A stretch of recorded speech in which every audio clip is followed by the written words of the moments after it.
Dear students, আজিৰ ক্লাছত আমি ক্লাছ 7 ৰ আছে মেজৰ লেসন নম্বৰ 11 টো চাম তাৰ নামটো আছে একচুয়ালি এইটো পোয়েম হয় হা ইয়াৰ নামটো কি আছিল গছ ভাল পোৱা গগাৰ খং ঠিক আছে এই পোয়েমটো ভালকে পঢ়ি চাব আপোনালোকে এইটো লিখিছে আপোনাৰ ভবেন্দ্ৰনাথ শইকীয়াই ঠিক আছে ডক্টৰ ভবেন্দ্ৰনাথ শইকীয়াই লিখিছে আৰু লিখিছে কেনেকেনো ভাল পালো ৰঘুনাথ তুমি মোক পুতেৰাৰ হা বিয়ালৈ মাতিলা তাৰমানে পুতেৰৰ বিয়াটো আছিল গতিকে মাতিছে তাই কাৰণে মোৰ বহুত ভাল লাগিল পিছে ৰভাখন দিবলৈকে আমলখি গছজোপা কিয়নো কাটিলা তো কৈছে যে তুমি পিছৰে যে আমলখি গছ কিয় কাটি দিছা এইটো মাত্ৰ বিয়াটো পাতিবৰ কাৰণে আলহী অতিথি যাব ৰভা নাইকিয়া হ'ব বোৱাৰীয়ে ঘৰখন দিবহি ঘূৰাই পিছে কোৱাচোন ৰঘুনাথ আমলখি গছজোপা সহজতে পাবানে ঘূৰাই তো কৈছে তোমাৰ চবতো মানুহবিলাক গুচি যাব বোৱাৰীজনী আহি যাব কিন্তু তুমি যে আমলখি গছটো গুচাই দিছা সেইটো আকৌ পাবানে তুমি তো দৰাটি মাতাচোন ঠিক আছে দৰাটো যে আছে তাক মাতাচোন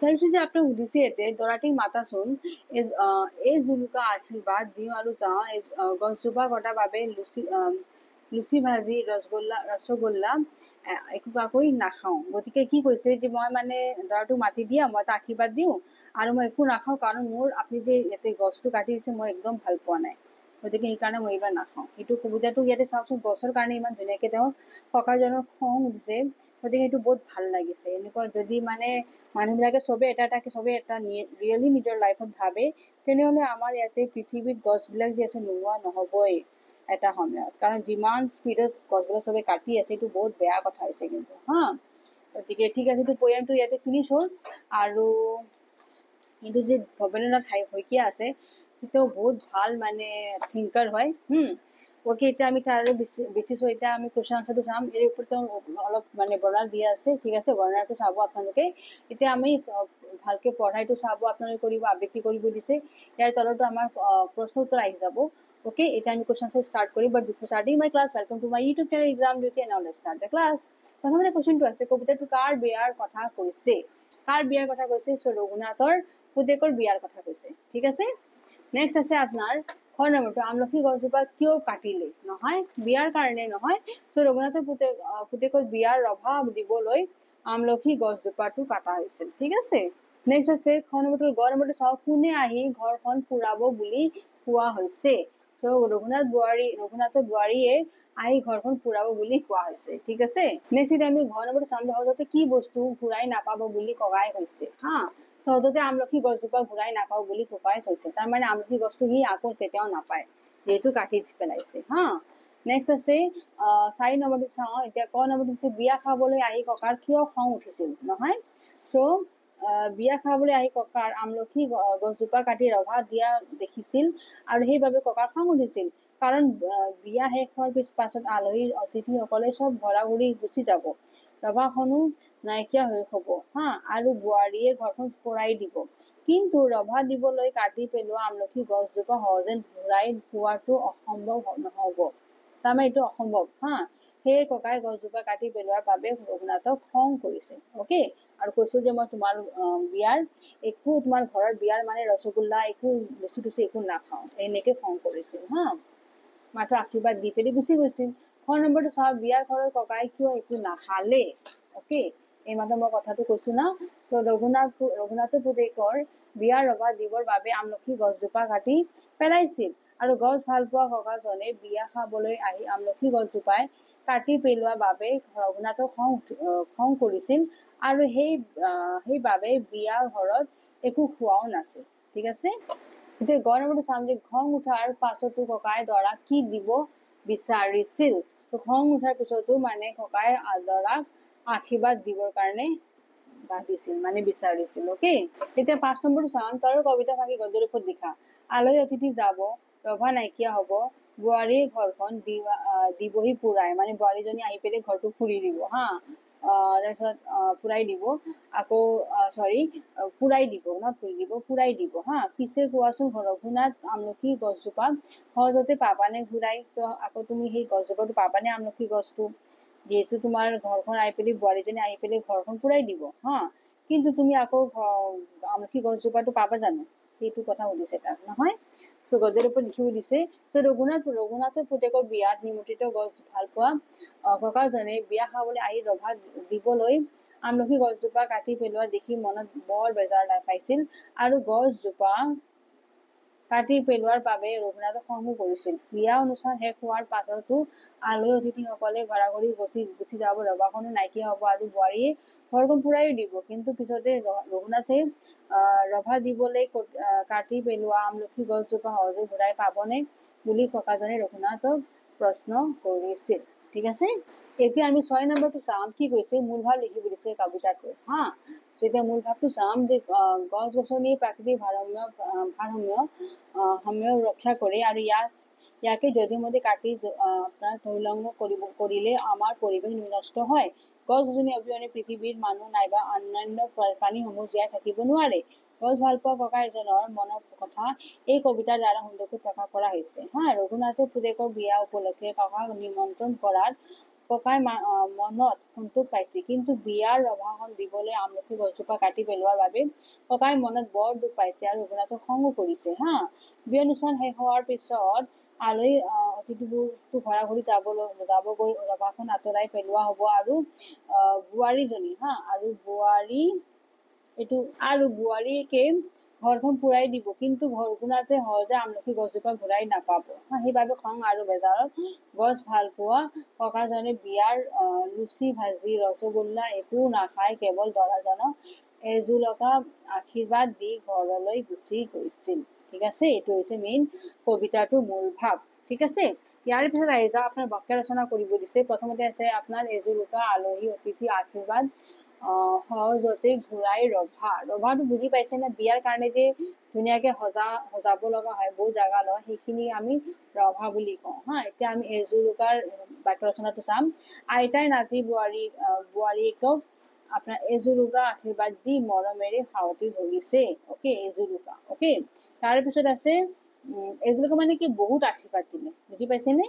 ত' আশীৰ্বাদৰ আগত আমি কি বুলি ব্যৱহাৰ কৰো, এজোলকা। অকে, আলহী অতিথি, বিয়া বুলি এইকেইদিন ঘৰখন আলহী অতিথিৰে ভৰি আছে। আশীৰ্বাদ, সৰুৱে ডাঙৰক সন্মান কৰে আৰু ডাঙৰে সৰুক কি কৰিনো আশীৰ্বাদ দিয়ে সহজতে। ল'ৰাজনে কঠিন কামটো সহজতে কৰি পেলালে। ঘূৰাই, হেৰাই যোৱা আপোনাৰ কলমডাল পুনৰ ঘূৰাই পাম বুলি মই আশা কৰা নাছিলো। ৰভা, পুতেকৰ বিয়াৰ ৰভা দিবলৈ ৰঘুনাথে আমলখি গছজোপা কাটি পেলাইছিল। নহয়, ঠিকে আছে, বাক্য ৰচনা কৰা হ'ল আমাৰ। এতিয়া চাবচোন, ইয়াতে মোৰ বাক্য ৰচনা কৰা হৈছে, মূল ভাৱ দিয়া হৈছে। হা, এতিয়া আমাৰ জানো আহা, এনেকে চাবচোন, পুৰাই ঘূৰাই এইবিলাক আপোনাৰ কিনো বস্তুটো মিলাই লিখি দিছে না। যেনেকে পুৰাটো হস্ত লগাই দিলে পুৰাই হ'ব, ঘূৰাটো ঘূৰাই হৈ যাব, হয় নে? এই হস্তটো কি হ'ব, প্ৰত্যয় হ'ব। ঠিক আছে, যোগ কৰা হৈছে। এতিয়া ক আৰু খ কৰি মিলাব দিছে। ৰভাটো কি বস্তু, কোনো অনুষ্ঠানৰ বাবে অস্থায়ীকৈ নিৰ্মাণ কৰা চালিটোক আমি কি বুলি কওঁ, ৰভা বুলি কওঁ। হা, দৰাটো কি হ'ব, বৰ হ'ব। গছটো কি হ'ব, বৃক্ষ হ'ব। ঔষধটো কি হ'ব, দৰৱ হ'ব। হা, দৰৱ।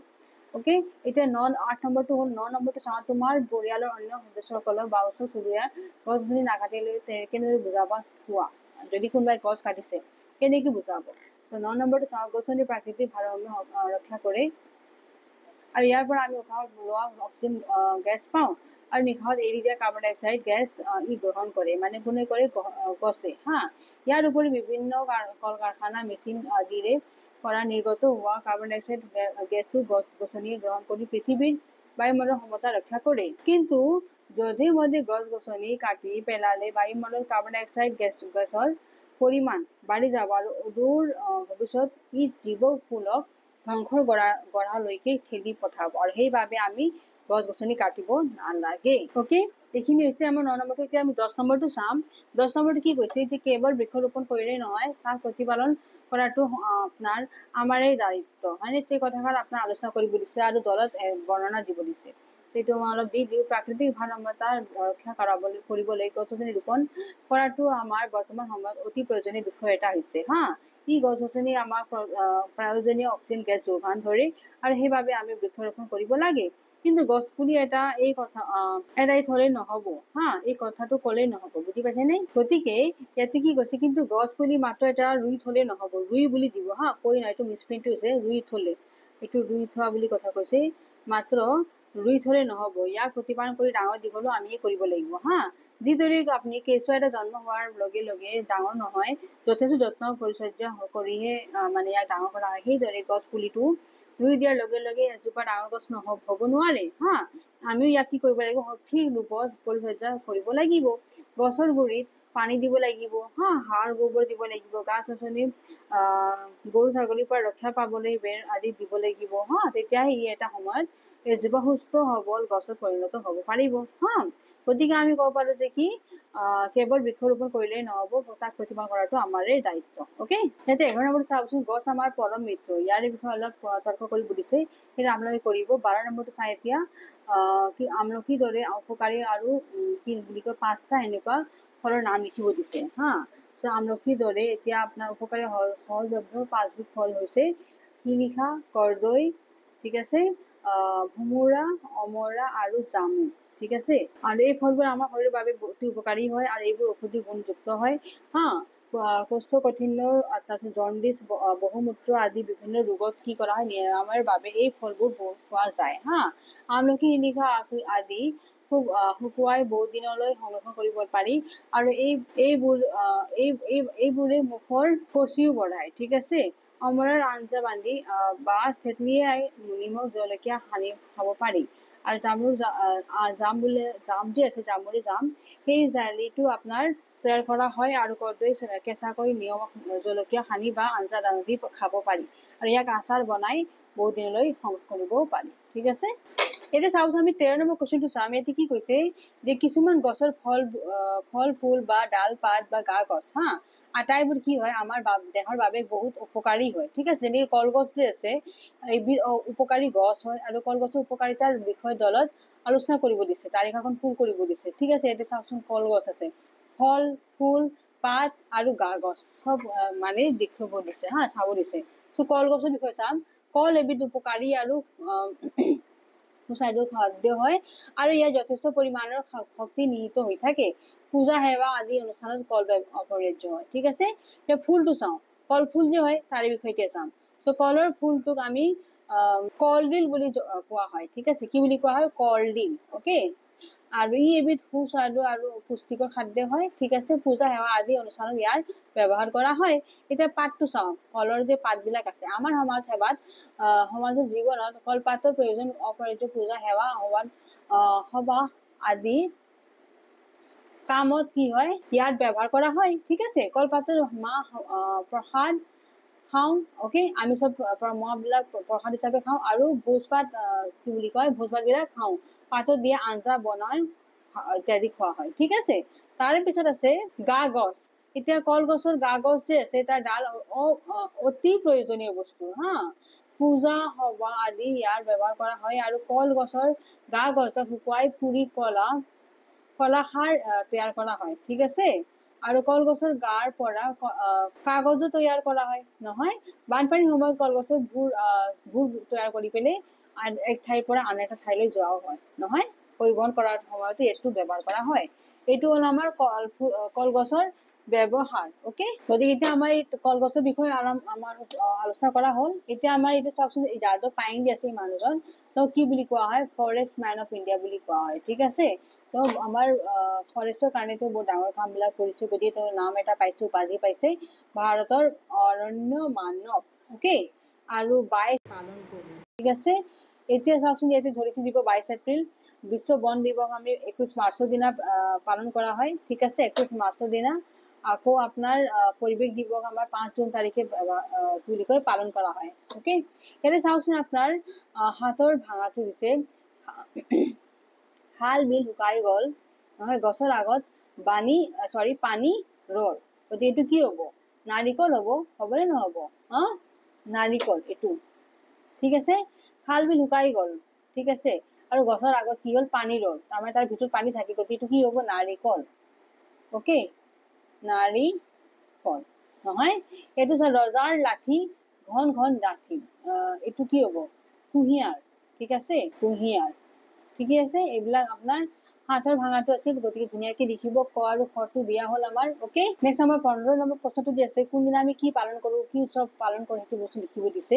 যেনেকে ইয়াতে মই দি দিছো আপোনাৰ 7 এপ্ৰিল দিনা বিশ্ব স্বাস্থ্য দিৱস পালন কৰো, 21 মে দিনা আপোনাৰ ধঁপাত বিৰোধী দিৱস, ঠিক আছে, 5 জুনে বিশ্ব পৰিৱেশ দিৱস, 15 আগষ্ট দিনা স্বাধীনতা দিৱস, 5 ছেপ্টেম্বৰ দিনা আমি শিশু দিৱস পালন কৰো, 2 অক্টোবৰ গান্ধী জয়ন্তী, 14 নৱেম্বৰ শিশু দিৱস, 1 ডিচেম্বৰ বিশ্ব এইডছ দিৱস, হা 1 ডিচেম্বৰ দিনা আমি পালন কৰো, 26 জানুৱাৰী দিনা গণতন্ত্ৰ দিৱস, 28 ফেব্ৰুৱাৰী দিনা আমি ৰাষ্ট্ৰীয় বিজ্ঞান দিৱস, 22 মাৰ্চৰ দিনা বিশ্ব জল দিৱস হিচাপে পালন কৰো, হয়নে। নেক্সট আমাৰ 16 নম্বৰ প্ৰশ্নটো কি কৈছে ইয়াতে যে ওচৰে পাছৰে আপোনাৰ গছ গছনিবিলাক নাম এখন তালিকা প্ৰস্তুত কৰিব দিছে নহয়, গতিকে আপোনালোকে দলতো আলোচনা কৰিব দিছে। এইটো অলপ মই দি দিছো যে আমি থকা ঠাইখনৰ ওচৰে পাছৰে আপোনাৰ কি কি আছে, আম, জাম, কঁঠাল, নিম, কৰ্দৈ, তাৰপিছত টেঙা, তাৰপিছত নাৰিকল, তামোল, আমলখি, শিলিখা, আমৰা, বগৰী, আলফাই, কি জলফাই আমি খাওঁ নহয় টেঙা হিচাপত, আপোনাৰ শাল, চেগুন, কদম, তাৰপিছত সোণাৰু, আজাৰ, হা কৃষ্ণচূড়া, ৰাধাচূড়া, শিবিৰ, তাৰপিছত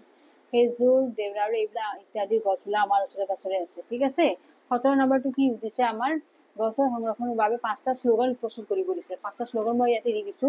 গছ থাকিলে মানুহ থাকিব, গছ গছনি মানুহৰ প্ৰাণ, গছ জীৱৰ আত্মা, ইয়াক সংৰক্ষণ কৰা, অধিক বৃক্ষৰোপণ কৰি বায়ুমণ্ডল প্ৰদূষণ মুক্ত কৰা আৰু বৃক্ষৰোপণ কৰা, পৃথিৱী বচোৱা। ওকে, এই 5টা মই শ্লোগান দি দিছো, ধুনীয়াকে লিখি ল'ব। ওকে, এইটো মোৰ ভিডিঅ'ৰ আজি লাষ্ট কুৱেশ্যন থাকিব, ঠিক আছে। আমাৰ 17 নম্বৰটো হৈছে, 18 নম্বৰটো চাওঁ এতিয়া। ডক্টৰ ভৱেন্দ্ৰনাথ শইকীয়াই ৰচনা কৰা আপোনাৰ কেইটামান কি বুলি কয় তালিকা প্ৰস্তুত কৰিব দিছে, ছবি সংগ্ৰহ কৰিব দিছে, গতিকে এইটো চাওকচোন। তেওঁ ৰচনা কৰা আপোনাৰ আছে সাহিত্যসমূহ ফল মনৰ দেউতা নহয়, শান্ত হৃষ্ট হৃষ্ট পুষ্ট, আৰু আকৌ আছে মহাদুষ্ট, দুষ্ট বুদ্ধি, মৰম, তোমালোকে ভাল থকা, এইবিলাক আছে তেওঁৰ লিখা সাহিত্যবিলাক, হা। আৰু তেওঁ কেতিয়া আপোনাৰ তেওঁৰ ছবিবিলাক হৈছে আপোনাৰ অগ্নিস্নান, ঠিক আছে, কোলাহল, অনিৰ্বাণ, ইতিহাস, আৱৰ্তন, সন্ধ্যা ৰাগ, মাৰুতি। কেতিয়া কি কি দিছে বছৰবিলাকো দি দিছো মই। ওকে, আৰু এইটো মোৰ ভিডিঅ'ৰ লাষ্ট কুৱেশ্যন আছে, ইয়াতে ভিডিঅ'টো মই ফিনিছ কৰিলো, ঠিক আছে। আৰু যদি ভিডিঅ'টো ভাল পাইছে আপোনালোকে প্লিজ লাইক বাটন প্ৰেছ কৰিব, যদি ছাবস্ক্ৰাইব কৰা নাই বুলি যাম চেনেলটো please subscribe my channel. Thanks for ৱাচিং, জয় হিন্দ।